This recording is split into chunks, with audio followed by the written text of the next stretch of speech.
Sunod-sunod na bagyo ang tumama sa bansa nitong nakalipas na buwan na nagpadapa sa ilang lugar sa Pilipinas.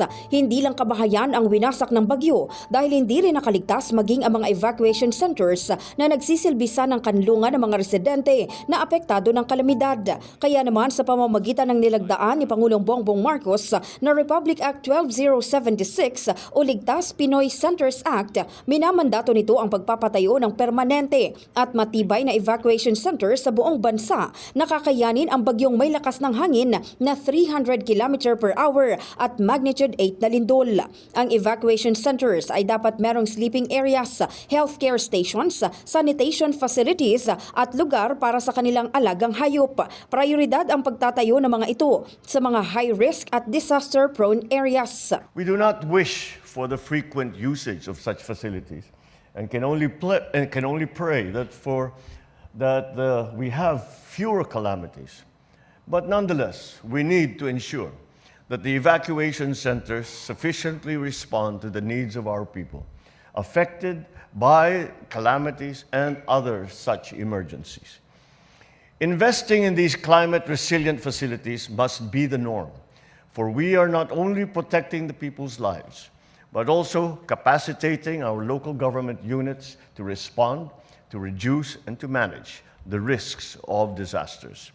Matutugunan rin ng naturang batas ang matagal nang apela ng Department of Education na hanggat maaari maiwasan ang gamitin bilang evacuation area ang mga eskwelahan. Samantala, ang Republic Act 12077 naman o Student Loan Payment Moratorium During Disasters Emergencies Act ay naglalayong magbigay ng agarang tulong pinansyal sa mga mag-aaral sa pamamagitan ng pagpapaliban ng paniningil sa student loan sa panahon ng kalamidad ng walang multa o interes. Ayon pa sa Pangulo, mabibigyan nito ng pagkakataon ang mga estudyante at kanilang pamilya na makarecover mula sa kalamidad.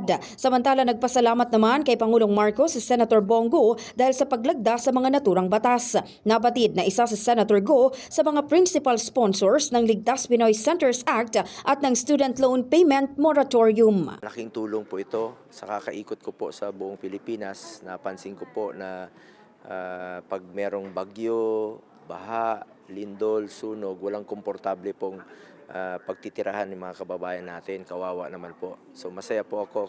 Congratulations po. No? Salamat President Bongbong Marcos na nalagdaan na po itong batas na ito, itong Ligtas Pinoy Centers Act at known as evacuation center, mandatory evacuation center sa kada munisipyo at syudad. In the heart of changing lives, ito si Brigada Maricar Sargan ng 105.1 Brigada News sa Manila, The Music and News Authority.